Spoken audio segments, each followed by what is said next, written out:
Start the clock. Good afternoon. At the tone, time will be Real time.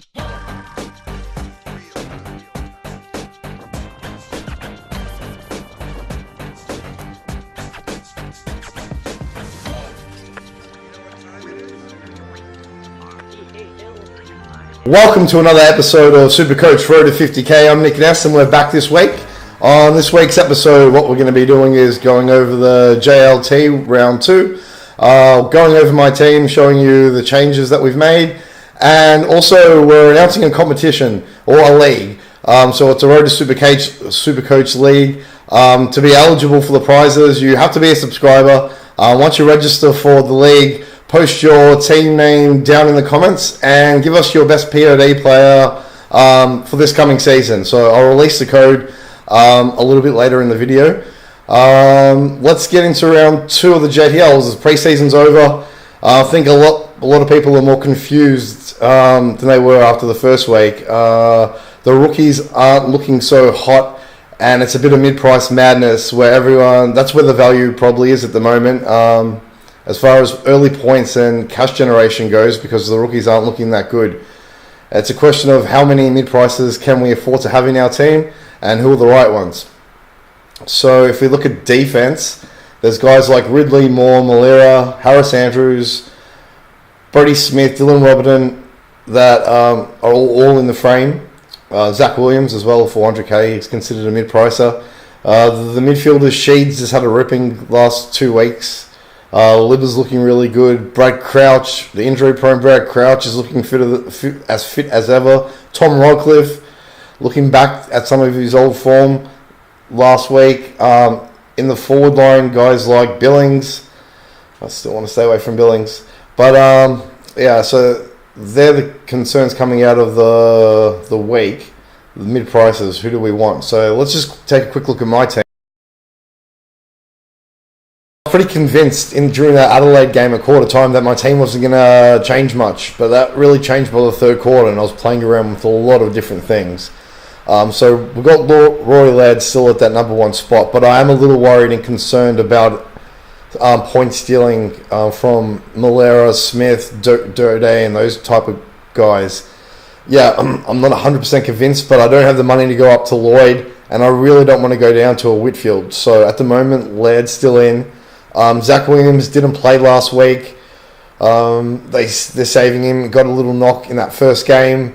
If he's healthy, he's a sure starter in, I think, 90% of teams. Smith's still looking really good for an 80 minimum average. Hopefully he can get to a 90. Dylan Robertson really had a health scare on the weekend after the game. He had a lot of heart trouble last year that kept him out. It was really scary. You just hope he's all right just for his sake. As far as the Supercoach perspective goes, it's not ideal. And he plays on the Sunday. So if he's laid out, it's really going to hurt. So we'll follow up this week and just sort of see the medical reports, and hopefully everything's okay, fingers crossed for him.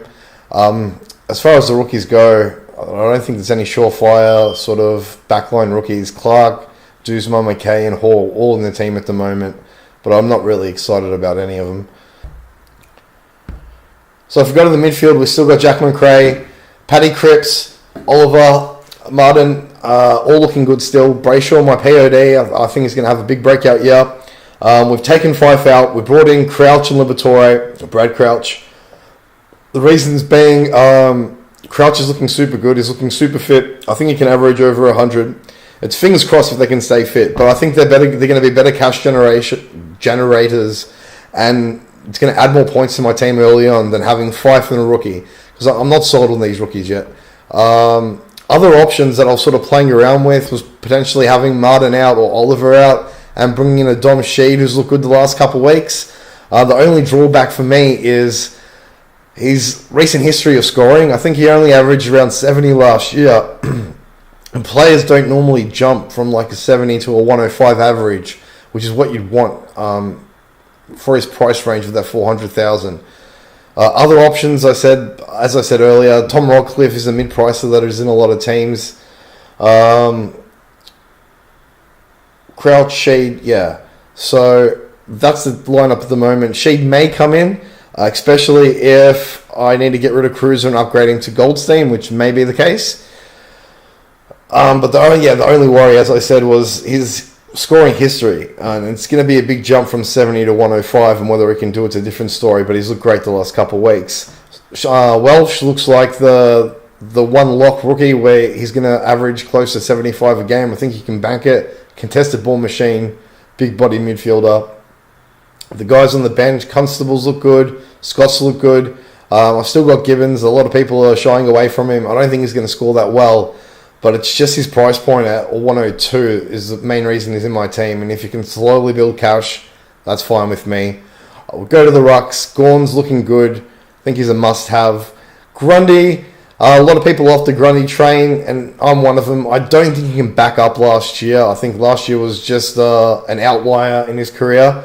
I think with the new rules, we're going to see a lot less clearances from him, with less stoppages available, and he was handballing the ball a lot the last couple of weeks. So at his $700,000 price point, it's a no for me. I've got a big question mark at ruck too, though, and that's Matty Cruiser. I was hoping he'd play this week. He didn't get up for the game. We'll be keeping an eye on all the medical reports. If he does start on that Thursday game, the first game, we'll run with him. You got to take some chances somewhere. To win the 50K, you have to get lucky and take some risks, and he's the biggest risk that I have in my team at the moment. I think if you can stay healthy, it's a 90 average, and we can upgrade him to a Grundy or a Goldstein 8 weeks in. I'm not going for any cover in the ruck emergency spot. It's basically going to be a floating donut that we're going to use to captain loophole our players. Now, if you don't know how to captain loophole, basically what it is if Cripps has a big game on that Friday or that Thursday night game, I can basically bring Sweet in for Cruiser or for Gorn, put the captaincy on him, emergency Gorn, and I get Paddy Cripps vice captain score as my captain's score. It's a great way to sort of double dip, and all the good teams do it, and you should do it too. The forward line, Dangerfield and Heaney are locks in most of the best teams that I've seen. And yeah, it comes down to that third forward. Who do you want as that third forward? For me, it's Walters. I think he's going to get a lot more midfield time. He's a classy player. As long as he can sort of stay healthy and doesn't get himself suspended, I think we can have him in the team for the rest of the year and bank a 90 average. Then we've got the rest of the team is made up out of rookies. Centerfields look good and Drews look good. So I think they're good viable options in that forward line that can hopefully average around that 60-plus mark and earn some money. Bolter's the one with, I'm not sure about his job security. Hopefully he's named on Thursday and can have a big game against Carlton and sort of start generating cash early. And then Parker and, I can't even pronounce his name properly. Petrenkel from West Coast makes up the other spot in the team. So I'm sure the team's going to change between now and the first game just based on who gets named for the teams. It might chop and change. So as I said, Cruz is the big question mark. If he doesn't get named, Goldstein's definitely coming in, which means I'm dropping one of Martin or Oliver for a Dom Sheed. Also in the forward line, Jack Darling's look great. Darling's another one that if I didn't have Walters, I'd have Darling. And yeah, we might try to figure him in the team somehow. Still, I think he can have a big one. The new rules are going to suit him. He's the best contested big forward mark in the competition. So yeah, that's the team. With that said, we're going to be running a footy league with prizes. So basically, first prize, you win the league, you get a $50 gift card. If you score the most points in the league, so whoever finishes highest overall gets a $50 gift card. The competition and the league is only available to subscribers, so hit the subscribe button. You must post your team name once you register in the comments below, and also let everyone know your best POD player for the year. So yeah, we'll do that. If the league fills up, we might do another one, but it's first in, first, best dressed. Yeah, it should be fun. So with that said, let's just call it a day, and we'll see you guys probably next week with another video with all the injury news and team names. So maybe next Wednesday or Thursday. We'll see. But anyway, thanks for watching, and yeah, we'll see you next time.